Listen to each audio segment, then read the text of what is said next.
Bentornati cari telespettatori ad iReporter per te, l'approfondimento del gruppo editoriale TV7. Questa sera toccheremo due tematiche particolari, come sempre, ma voglio essere un po' provocatorio, quindi innanzitutto saluto Nicola Ramundo, grazie per essere ritornato a TV7, presidente dell'Osservatorio Cittadino Contribuente, e la provocazione è proprio in questo titolo. Pagheresti in bolletta il canone RAI per aiutare il governo? Sembra che insomma quel famoso contributo per chi ha un tetto minimo di 1.500 euro insomma in busta paga, quindi gli 80 euro, possa essere trovato grazie a un escamotage di cui si vocifera, in realtà non c'è ancora certezza, si vocifera, e sappiate che invece successivamente andremo a parlare del 25 aprile con un altro titolo un po' provocatorio da parte mia: siamo veramente liberi? Sappiate che avremo anche la testimonianza telefonica di un ex partigiano, e qui in studio verrà a trovarci il nostro storico di fiducia. Allora, partiamo subito con la prima tematica, già ho anticipato, quindi Patrizio Zanella. Bene, stavo dicendo, partiamo con la domanda e la tematica. Sappiate che parleremo non solo quindi di questa voce insomma del canone RAI, ma parleremo anche dello spesometro e poi di un'anticipazione. Lo ringrazio perché sceglie sempre iReporter per te. Esatto. Almeno le belle notizie. Come non pagare l'IVA quando si è in insolvenzia problematica. Ok, partiamo un tema dopo l'altro. 049 80 777 57 per le vostre domande o insomma le vostre opinioni. Allora, Ramundo, partiamo da questa voce. Sembrerebbe quindi che per combattere l'evasione famosa del canone RAI, no? Perché c'è chi lo paga, chi non lo paga, che cosa si vocifera? Che vorrebbero legare questo canone al consumo della bolletta elettrica, oppure addirittura al nucleo familiare, quindi come spesa.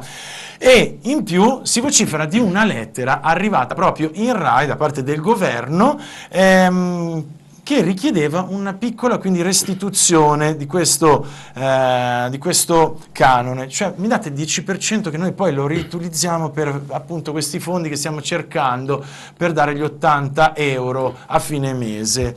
E quello che vi chiedo è proprio questo: voi aiutereste insomma il governo a trovare questi fondi pagando nella vostra bolletta un obolo, insomma, il famoso canone RAI. Canone RAI. Ma dalle notizie che si hanno ancora certezza non v'è su questo argomento, nel senso che c'è stata una levata di scudi, da quello che so io, proprio dal Consiglio di amministrazione RAI. Esatto, hanno detto, ha detto guai se non potete distogliere i soldi, già sono pochi per quello che fanno, evidentemente sono tanti per altri. Il problema principale è che ad oggi mi sembra che ci siano poche idee chiare sulle entrate che dovrebbero essere state già stabilite per quanto riguarda poi le uscite, gli 80 euro famosi, 85 euro, da dare ad una minima parte dei contribuenti italiani, perché ricordiamoci che sono solo 10 milioni, non toccano i pensionati, non toccano i disoccupati, non toccano varie fasce. Voglio focalizzare, cioè Ramundo, allora io posso dire sì, va bene, mettetemi in bolletta, faccio anche questo sacrificio, tanto uno in più, uno se in meno, serve per aiutare, certo. Però attenzione, come stavi appunto dicendo, va ad aiutare magari il giovane, il ragazzo, insomma la persona che comunque un lavoro ce l'ha, e non chi ha perso magari il lavoro, o addirittura il pensionato che arriva magari a fine mese con 500 euro. Esatto, magari 500 euro mi viene da dire.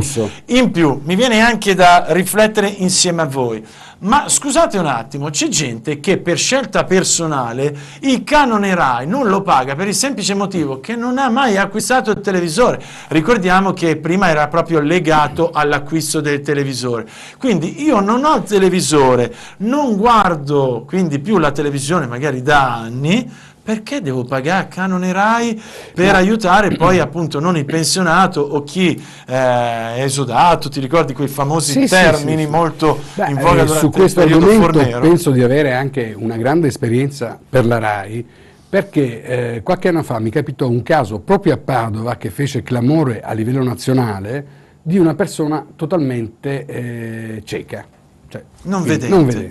va bene. Quindi a questo punto la RAI gli chiedeva ancora il canone. Mi interpellò, facemmo un ricorso. La RAI voleva comunque il pagamento perché dice: è vero che la signora non può vedere, però è anche vero che può ascoltare. Perché c'è la pagina 777 esatto. per i non udenti, insomma, per i non vedenti, scusate. E quindi insomma questo ricorso lo abbiamo vinto, alla fine venne riconosciuta appunto l'impossibilità e quindi la possibilità della signora di non pagare il canone RAI proprio per questo handicap che lei aveva e che anzi, visto che era anche una pensionata al minimo, doveva già essere esonerata, perché molti non lo sanno, e lo dico già per chi fosse in ascolto, i pensionati che non superano gli 8.500 euro annui e hanno un'età superiore ai 70, possono beneficiare, grazie a quello che ha fatto l'osservatorio anni fa, proprio dell'esonero dal pagamento del canone. Molti non lo sanno, pagano il canone e invece c'è l'esonero, basta andare anche sulla pagina della RAI, si scarica anche il modulo da compilare, lo si invia e voi non dovete più pagare alcunché. Sì, mi viene da dire, fatevi aiutare magari da amici, parenti, sì, perché magari alcuni tra loro, visto l'età e tutto, per dire, non sono così tecnologici. In quell'anno, quando successe questo discorso della non vedente, facemmo pure la proposta che la RAI, dopo un po' di titubanze, accettò che coloro che erano in situazioni disagiate, parliamo di 4-5 anni fa, ma soprattutto che non riuscivano ad arrivare a fine mese, e già all'epoca era difficile, potessero essere esonerati dal pagamento di questo balzello tributo che nulla ha a che vedere con una compagnia che un pensionato può avere la sera per guardarsi magari qualche film, forse il telegiornale per alcune notizie, ma non certo va a fare zapping come facciamo un po' tutti noi. Per cui anche questo, ripeto, grazie all'osservatorio venne accettato e da lì a poco vennero esonerati gran parte di coloro pensionati che oltre i 70 anni e non avendo un reddito superiore a 8.500 euro potevano beneficiare di questo. Quindi io spero che anche in questo caso, laddove ci saranno delle ricorsistiche da fare, perché ritengo che se una persona scelga per principio, per altre cose, che io non voglio pagare il canone perché non ritengo di vedere per esempio la RAI piuttosto che un'altra trasmissione, ma vedo Al Jazeera per esempio, no? Sì, ed è il caso, no? Dice, perché io dico, allora dice no, è il possesso del televisore, esatto, così come per la macchina. Così, dicevamo esatto, che era proprio legato a questo. Ecco, e quindi questo è odioso, bisognerebbe capire quanto incide, e che incide moltissimo, il canone RAI nelle entrate che ha proprie la RAI, cioè perché evidentemente se questo rappresenta il 60-70% del maggior gettito, toglierlo significa mandare a casa 1.000-2.000 persone. È evidente che... Ma a me spaventa anche un altro aspetto, Raimondo, il fatto c'è gente, ne abbiamo appena parlato, che non arriva a fine mese, quindi magari sta lì con il gas, e lo sappiamo che è così purtroppo, col gas al minimo, proprio scalda un attimo, forse se riesce il brodo, quello che è. Io li ho visti questi anziani, non sto inventando, non voglio fare scena televisiva, oppure stanno con la luce spenta, esatto, con la candela piuttosto che...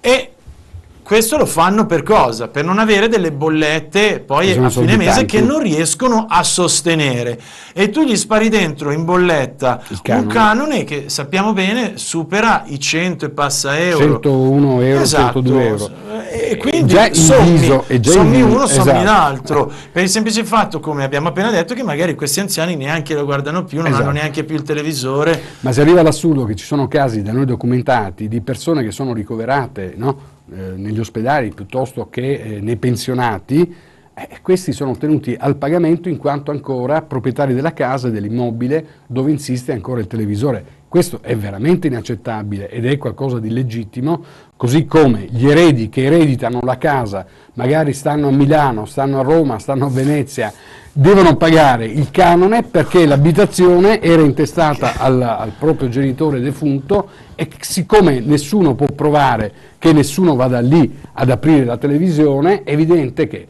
in questo caso comunque io segnalo sempre... Guarda, è proprio il mio caso, non il fatto di essere del defunto, ma io vivo qui dal 2007, il televisore, vi assicuro, è là a Milano. Ma noi in alcuni casi abbiamo documentato... Ma rispondo però, perché ogni anno arriva il cedolino, rispondo, il televisore è nell'appartamento di Milano, vivo dal 2007 qua, ciao, spedisco. Non basta lo so, ogni anno si rifanno. Allora a questo punto io dico sempre, far vedere che non c'è per esempio nessun contratto di allacciamento di utility, quindi gas, luce, acqua, sì, perché è vero, quello è importante. È vero. Questo ti porterebbe anche ad abbassare sicuramente il famosa TARES, TIRUS, TAREF, tutte quelle menate lì della spesa piuttosto che per la cioè, pattumiera. Tutto aiuta. Qui in Italia, però fosse, scusami Ramondo, così facile in Italia poi rifare l'allacciamento, che dici vado lì, no? Sai come l'aereo, che faccio? No, diventi scemo, diventi scemo, allora alla fine dici vabbè, sai che c'è, lo tengo e alla fine preferisco piuttosto che girare in tutti i vari uffici, mettimi il timbro, mettimi qui, guarda che questo è il documento, guarda che sono tornato, boh, e allora uno dice vedo che le persone comunque mal digeriscono ormai questi balzelli, questi obboli da pagare in quel di Roma, perché evidentemente sembra proprio di essere i sudditi, no? Di un impero dove tu non puoi assolutamente ed è lì il titolo della seconda parte. Ecco, quindi non siamo tanto liberi, no? Il 25 aprile siamo veramente liberi, ci siamo liberati. Esatto. Poi non andiamo a vedere magari, no? Vediamo queste pagliuzze nel bilancio dello Stato, non vediamo le grosse spese. Io per esempio immagino cosa ci sta costando dal punto di vista umanitario lo sbarco che stanno facendo i profughi in quel della Sicilia, dove dicono fonti ufficiali si spende circa da parte dello Stato italiano 200.000 euro al giorno.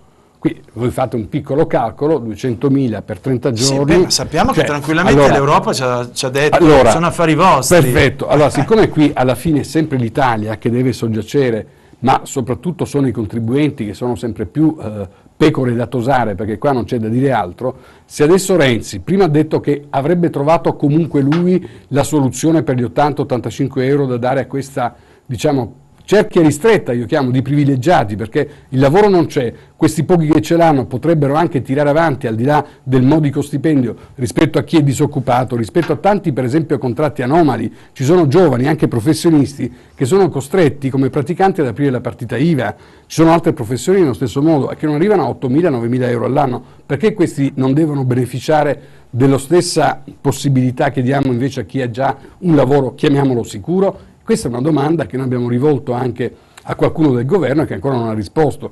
Allora, di tutto un po', nel senso che se Renzi non ha trovato ancora la soluzione per le fonti d'entrata, significa che siamo in alto mare, perché se va a erodere sul tributo che noi dobbiamo pagare alla RAI, significa che allora quattrini in cassa non ci sono, perché altrimenti li avrebbe già trovati.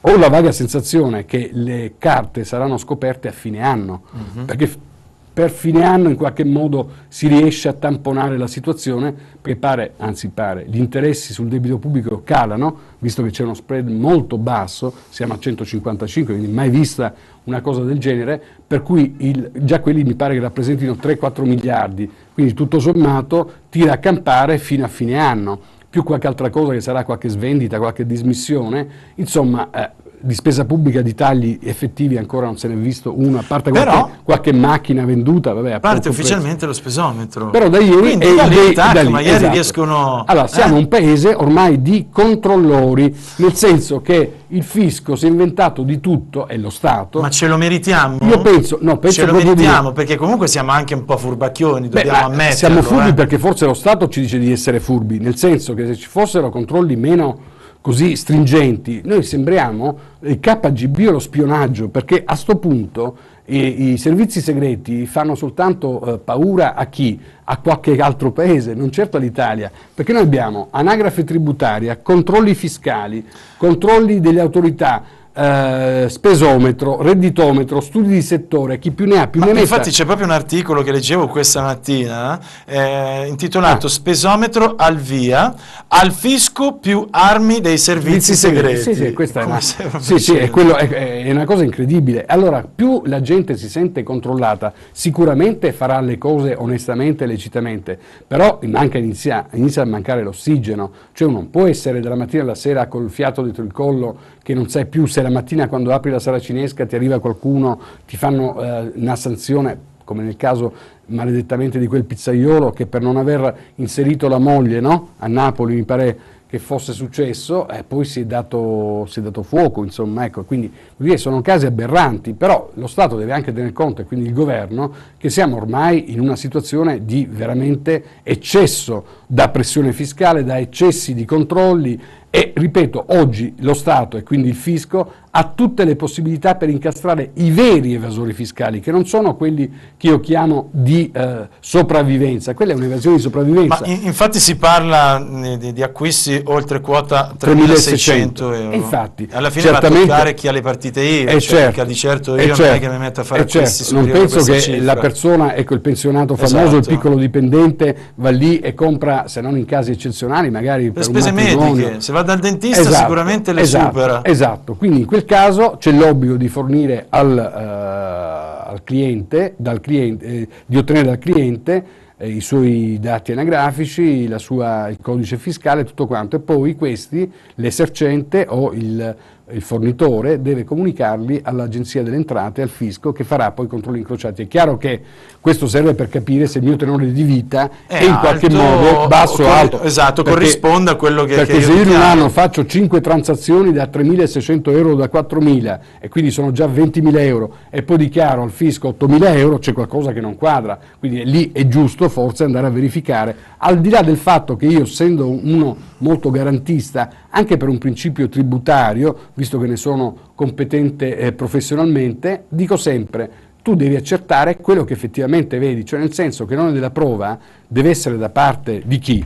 Del contribuente o dello Stato, che mi deve dire no, tu sei un vigliacco, tu sei un illiberale perché non paghi le tasse? Perché a questo punto io posso dimostrare, come in tanti casi si sta dimostrando, che il controllo fiscale non veniva neanche, poteva essere evitato, perché io ho dimostrato che mia madre mi ha dato dei soldi per comprare l'auto, perché mio nonno prima di morire mi ha lasciato in eredità una casa che ho comprato con i suoi soldi. Quindi questi sono elementi abbastanza probatori, insomma, certo, per il quale però il fisco intanto ti manda la cartolina verde, dice di presentarsi, e già lì molti contribuenti iniziano ad annaspare. Esatto. Certo. Poi lì ti devi portare un tributarista, qualcuno che ne capisca più del diavolo, perché altrimenti dal primo interrogatorio che ti fanno lì si forma già, e quindi puoi cascare anche in situazioni pesanti come abbiamo anche sentito recentemente di chiare minacce, poi guarda, non vuoi mettere a posto qui, andiamo a controllare di là, ti facciamo saltare comunque il locale. E questo proprio la dice lunga sul fatto che il fisco è diventato oppressivo, ossessivo. Allora, lancio la pubblicità e continuiamo naturalmente a dibattere. A breve, noi vi aspettiamo.